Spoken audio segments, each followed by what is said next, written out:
Fora da Caixa. A análise dos fatos que marcam a atualidade. Fora da Caixa, terça-feira, com José Maria Veiga. Bom dia, uma vez mais. Bem-vindo aqui ao nosso espaço de análise e comentários dos temas que marcam a atualidade informativa e além fronteiras. Começamos hoje pela conferência de imprensa que foi dada ontem pelo SISCAP, o sindicato que representa os trabalhadores do Instituto Nacional de Estatística. Há denúncias de incapacidade do Conselho Diretivo, também denúncia de prática de assédio. José Maria Veiga, estamos a falar de uma situação que se arrasta há muito tempo. Aliás, já em 2020 e 2021 houve manifestações dos trabalhadores do INE. Parece-me que os problemas em relação às carreiras dos trabalhadores, portanto, esses problemas ainda se mantêm, a avaliar pelas declarações que ouvimos ontem. Bom dia, Rádio Ouvintes. Sim, é uma questão que vem já há alguns anos, mesmo antes de 2016. Esta questão se colocava e eu me lembro, inclusive, das posições tomadas pela oposição na altura, mas só que as questões até hoje não foram resolvidas. E pelaquilo que vimos na comunicação social, a reação dos trabalhadores do INE e do próprio SISCAP, há pelo menos duas questões que me chamam a atenção. Um é o facto deles estão a dizer que, o Conselho Diretivo, há um Conselho Diretivo do INE que normalmente dá as orientações, que aprova as medidas, que esse Conselho tomou uma posição, levou a cabo um processo que contemplava benefícios para esses trabalhadores mais experientes, que estavam lá, que trabalham há mais de 20 anos, e há também para aqueles que têm um contrato precário. Que essas medidas foram tomadas e que o processo deveria ser canalizado para a tutela, para o devido enquadramento, e que o Presidente teria alterado essas orientações do Conselho Diretivo. Isso eu acho complicado. A outra questão também que eu acho complicada é quando utilizam essa linguagem de assédio. Assédio, como sabemos, é uma situação que acaba por ter alguma conotação com uma certa perseguição, digamos assim, uma posição deliberada em prejudicar o trabalhador, e isso são situações complicadas. De todo modo, eu penso que é necessário resolver essa questão, porque o país tem necessidade que essa instituição tão importante funcione em boas condições. Portanto, hoje o Presidente do Conselho Diretivo deverá vir a público dar alguns esclarecimentos. O SISCAP denuncia uma prática, digamos, uma recusa por parte do Presidente do INE e do Conselho Diretivo em implementar alguns instrumentos de gestão. Portanto, essa implementação está pendente e isso resulta de acordos que foram estabelecidos. Seja como for, há esses trabalhadores que já têm 20 anos e que já deviam estar no nível sénior, portanto quase especialistas, mas isso ainda não aconteceu. Há também os tais contratos precários, e ontem nós ouvimos o delegado sindical a dizer que, enfim, desde 2016 já entraram mais de 30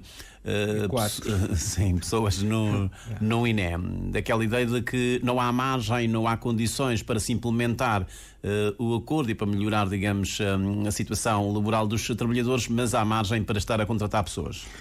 Ele, inclusive, fala de um aumento em termos percentuais de 45% do pessoal aí do INE, que ele diz que é, portanto, superior ao crescimento demográfico do próprio país.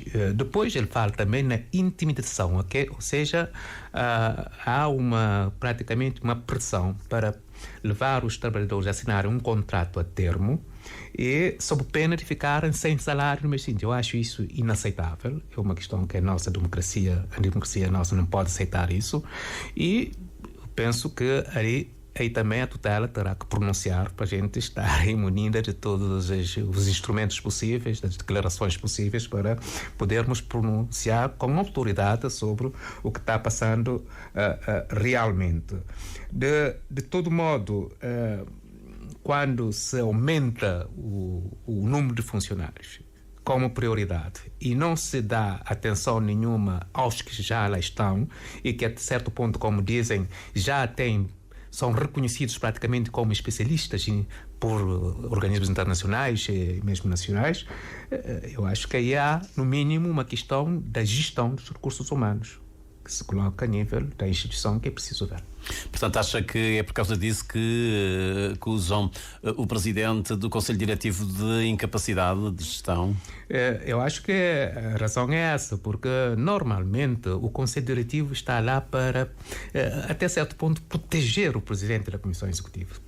Protege. Mas, para que isso aconteça, as decisões têm que ser tomadas de forma horizontal, de forma coletiva, para que a direção funcione como um todo frente a essas situações. Quando há aí uma questão que é levantada, bom, pelo menos é o que dizem os trabalhadores, que essa decisão foi tomada à revalia, portanto, daquilo que o Conselho Diretivo teria decidido. Portanto, é o que dizem. Bom, a gente não tem todos os dados para tomar posição 100% sobre isso, mas pelo menos é o que ressalta à vista. Há também esse braço de ferro que se mantém entre o Ministério da Educação e os professores. Há uma ameaça de greve, aliás, há um pré-aviso de greve dos professores para o dia 23 de abril, precisamente no dia do professor cabo-verdiano. Há dias nós ouvimos o Ministro da Educação lembrar os professores que têm um dever, digamos, legal, é obrigatória a participação nas sessões, digamos, para a atribuição das notas, das avaliações dos alunos. Aliás, o Ministro tinha dado um prazo até ontem, até 15 de abril, para estar tudo fechado em relação ao descongelamento das notas. Do seu ponto de vista, de que lado é que está a razão? Há aqui também alguma ameaça, como têm denunciado os professores, por parte do Ministério da Educação? Olha, o que me preocupa nisto todo, sobretudo, é o que está a dizer, Carlos Santos, é a questão das ameaças. Há reivindicações, há manifestações, mas as diversas instituições, os trabalhadores das diversas instituições falam sempre de ameaças. Quer dizer que há essa questão de travar as pessoas na defesa dos seus direitos, inculcar um certo medo, porque ameaças com processos disciplinares, as pessoas passarem a perder o emprego, a perder salário, no quadro das reivindicações dos seus direitos, eu penso que é uma questão que é preciso, de facto, evitar e retirar isso da nossa linguagem a nível das instituições. De todo modo, os professores parecem congelar notas em 40 escolas, tanto do ensino primário como do ensino secundário.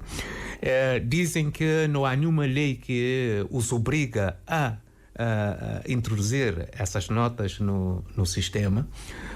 Eu acho que aqui, de facto, é preciso sentar à mesa e negociar. Não há nada melhor do que negociar.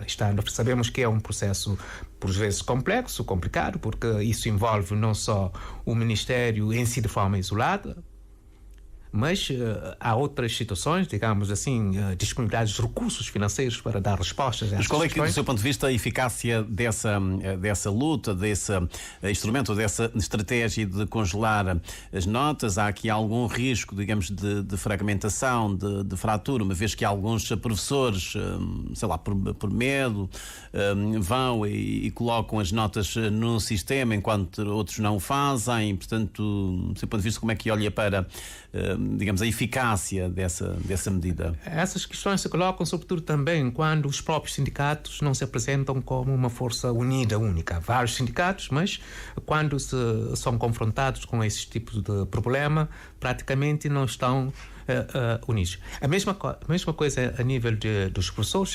Sabemos que nessa coisa há muito jogo político também, mas o que é importante é que as pessoas que estão à frente dessas instituições, sobretudo pelo menos dos sindicatos, se libertem da carga partidária. tirem esse casaco e trabalhem para a defesa dos direitos das pessoas. Mas numa sociedade onde nós falamos há um problema de tolerância que se coloca, nossa democracia tem essa questão de facto que precisa ser trabalhada, então as pessoas têm medo de muitas vezes se apresentar. Portanto, há uma questão aqui da eficácia. Eles falam que vão levar o Ministério ao tribunal para repor ou pelo menos dar seguimento às suas reivindicações, mas isso pode levar tempo. Sabemos como é que o nosso sistema judicial, a questão da morosidade, a justiça praticamente renegada quando nós analisamos essas questões da morosidade. Então, eu penso que, de facto, a única forma que eles têm é de lutar, criar condições. Aliás, a semana passada, salvo erro, os alunos do secundário, centenas de alunos do secundário saíram à rua numa manifestação, passaram perto do Palácio do Governo, concordam com, ou apoiam até, digamos, essa luta dos professores. Claro que dizem que estão numa situação difícil, porque não têm avaliações do segundo trimestre, depois será difícil concorrer a vagas e ter um diploma para se candidatarem, digamos, ao ensino superior, mas os alunos foram muito claros em dizer que estão do lado dos professores. E eu pergunto-lhe, os pais, já agora? Os alunos foram muito claros, de uma forma muito serena, fizeram manifestação, portanto, como forma também de defender os seus interesses, mas ao mesmo tempo também sabem que sem professor não há aluno, né? Então, também estavam solidários, se mostraram solidários com os professores, eu acho muito bem. Só que, na verdade, como dizes, são alunos que sequer têm, muitas vezes ainda não atingiram a idade de adultos, né, digamos assim, de 18 anos, são alunos que 16, 17 ou menos. Mas os pais a gente não tem, pelo menos não tenho tido notícia da posição dos pais declaradamente sobre essas questões, no sentido de pressionar ou de criar condições ou de dialogar para levar o próprio Ministério, mas também os próprios professores a se sentar em mesa e resolver essa questão de forma eficaz e rapidamente. Portanto, vamos lá ver como é que vai terminar este braço de ferro, se os professores são de facto enfim, têm essa obrigação legal, como diz o Ministro, de colocarem as notas no sistema. Terminou essa conferência internacional no SAL, Liberdade, Democracia e Boa Governança. Essa declaração, o que é que destaca dela? Parece-me que há aqui algumas recomendações, algumas notas muito genéricas sobre a liberdade e a democracia. Como já era previsto, essa declaração não trouxe nada de novo. Porquê? Porque nós temos instrumentos em termos democráticos em Cabo Verde, dos textos mais avançados. Eu penso que, ouvindo outros comentários, a conferência de facto foi um fiasco, do meu ponto de vista. Tanto do ponto de vista da sua preparação, do ponto de vista da participação das forças políticas, mas também do ponto de vista resultados, em termos daquilo que nós temos entre mãos, essa declaração do SAL.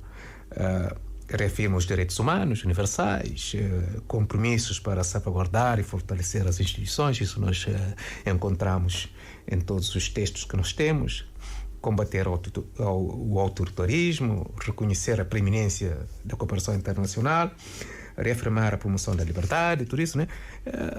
São questões... A questão da liberdade de imprensa, sim, da integridade da informação.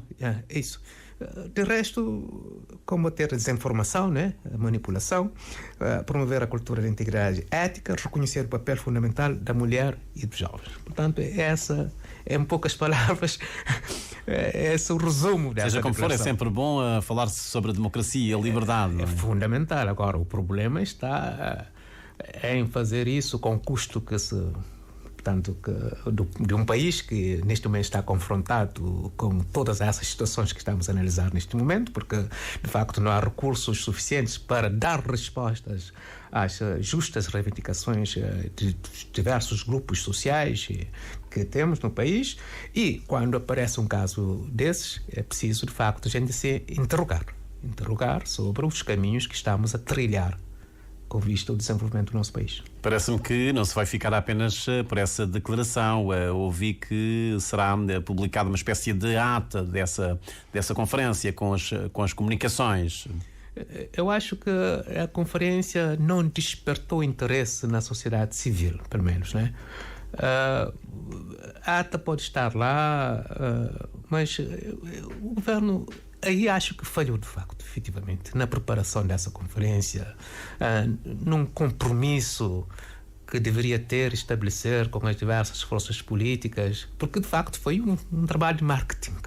Um marketing que custou o país esse montante que não deveríamos disponibilizar, porque são recursos de todos, são os impostos que são pagos, portanto as pessoas de forma justa querem que os recursos sejam bem colocados. E nesse caso, de facto, não foi. Muito bem, José Maria Veiga, mais um outro tópico para análise no Fora da Caixa e tem que ver com os dados estatísticas da Polícia Nacional que apontam para um aumento de criminalidade em torno de 6%.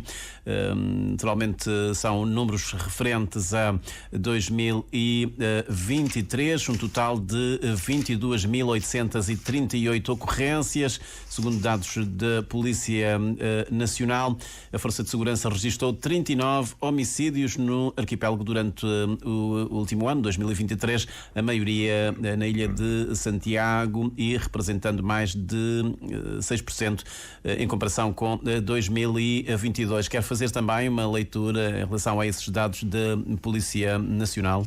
Sim, eu quando vi esses dados perguntei-me a mim mesmo se eu fosse, por exemplo, o Ministro da Administração Interna, chegasse à minha mesa esses dados, o que é que eu iria fazer? Porque eu acho que, pronto, os diversos tipos de criminalidade grave e violentos, portanto, homicídio e crimes sexuais, depois crime contra pessoas, ofensa à integridade física, violência baseada no género, ameaça, crimes contra o património, furto e roubo. Os dados são apresentados de forma muito, digamos, secos, né? Não dá para fazer, de facto, grandes análises. Mas o problema tem a ver aí é com a política. Porque, daquilo que eu entendi, está-se a preservar, está-se a dar mais atenção à parte da repressão. Mas há o outro lado que interessa a sociedade. Por exemplo, a questão da cadeia, que está superlotada. Qual é a solução? A questão dos custos com esse pessoal, a prisão, tudo isso. Será que os presos vão ter que trabalhar para sustentarem coisa? A questão... Vem aí a questão das pulseiras eletrónicas.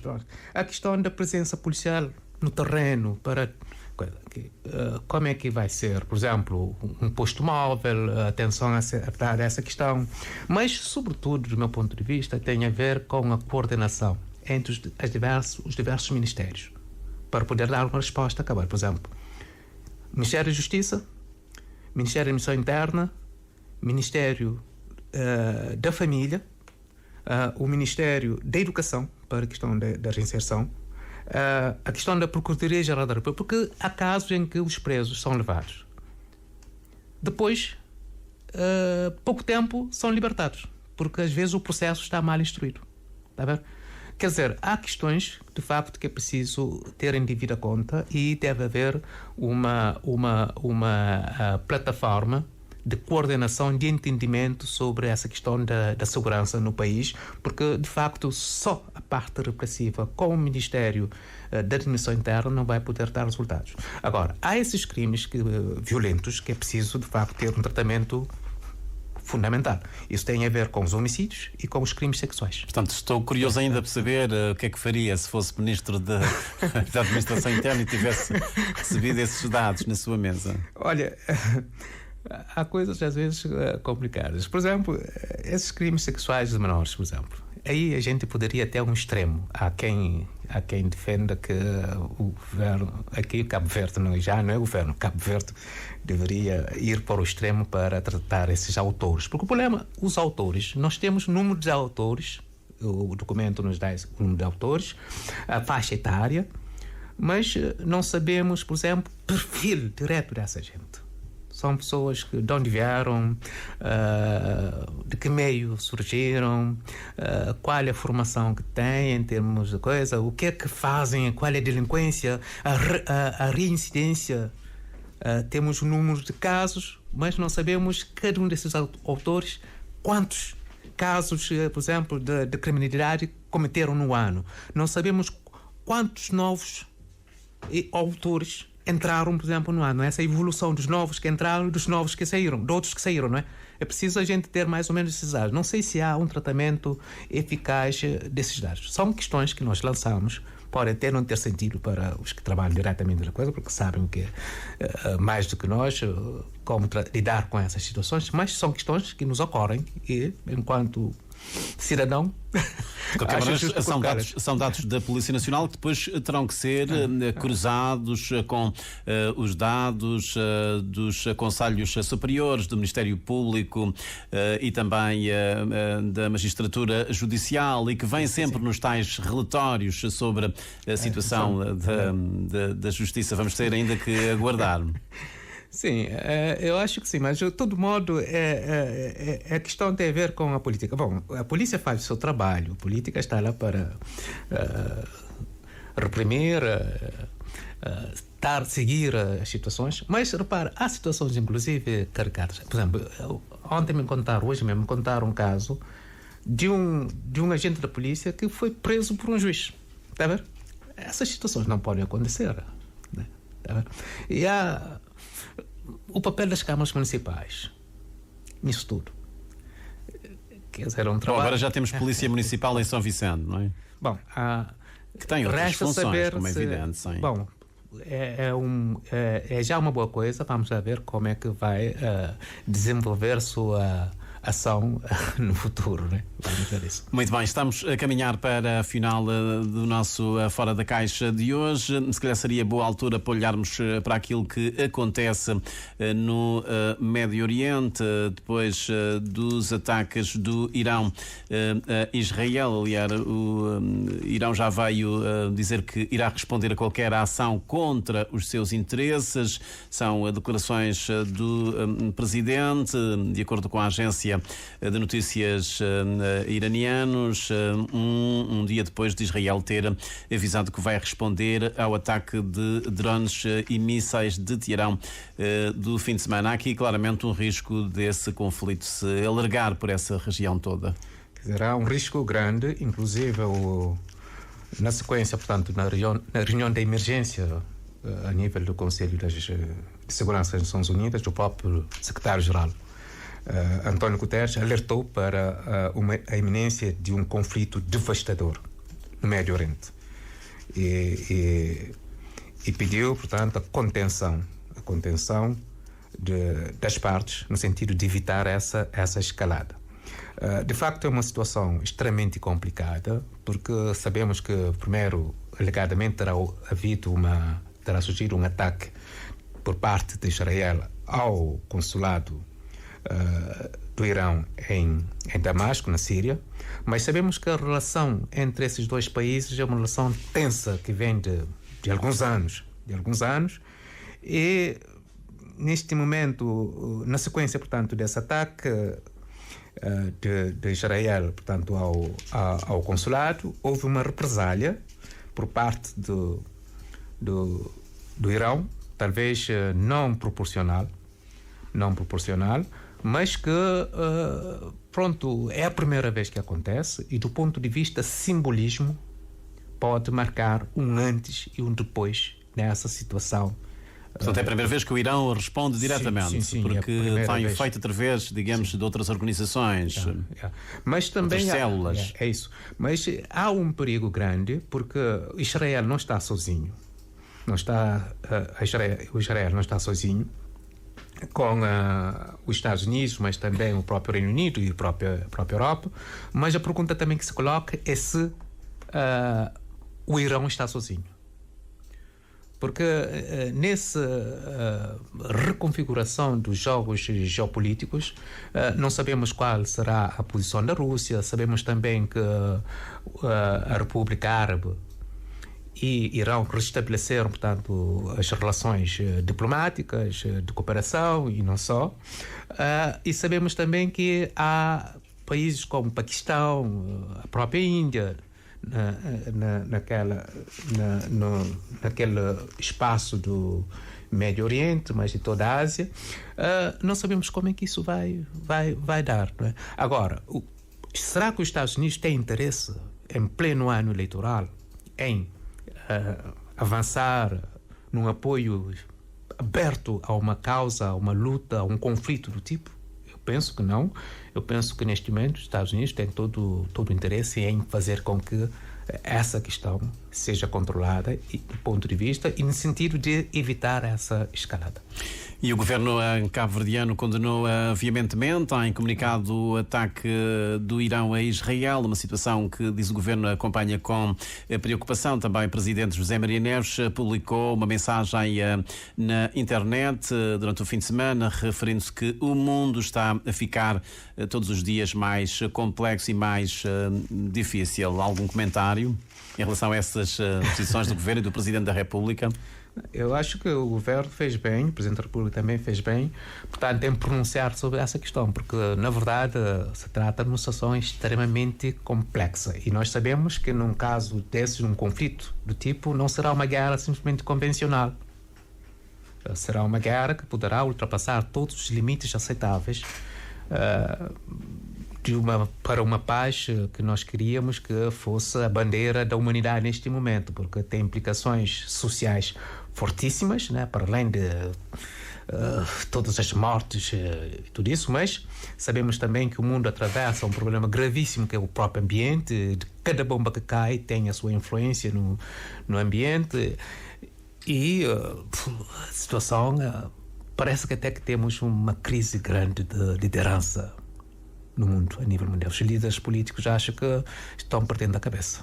Muito bem. Zé Maria, em menos de um minuto, em relação à decisão de se elevar o Funaná na categoria de Património Cultural e Material Nacional. Já não era sem tempo? Já não era sem tempo, mas o que me interroga é a forma, né? Através de uma simples portaria. Uma caminhada que se fez de muitos anos. Eu lendo aí um texto de Horácio Santos do Lelacho, Funaná teria talvez pela primeira vez surgido em 1902, já todo um historial.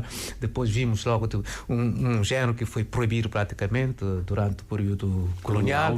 Depois surge o Bulimundo, todos esses artistas que lutaram para isso, a fusão do Funaná com outros géneros musicais, a interiorização desse tipo por todas as ilhas de Cabo Verde, dentro e fora, e depois uma simples portaria diz, ok, já está. Eu acho que, no mínimo, por que isso aconteceu? Será uma questão enquadrada num programa político, neste momento? Será? Eu não sei, eu não gostei nada da forma como se fez. Poder-se-ia fazer, por exemplo, uma conferência com base nisso, podia-se passar uma resolução a nível do Parlamento, uma resolução governamental, tudo isso, mas não se fez, uma simples portaria, ok? Muito bem. Zé Maria, infelizmente não temos mais tempo. Obrigado por ter vindo aqui ao nosso Fora da Caixa. Hoje é terça-feira, vamos ter mais análises e comentários também no Direto ao Ponto, que vai pro ar depois das 10 da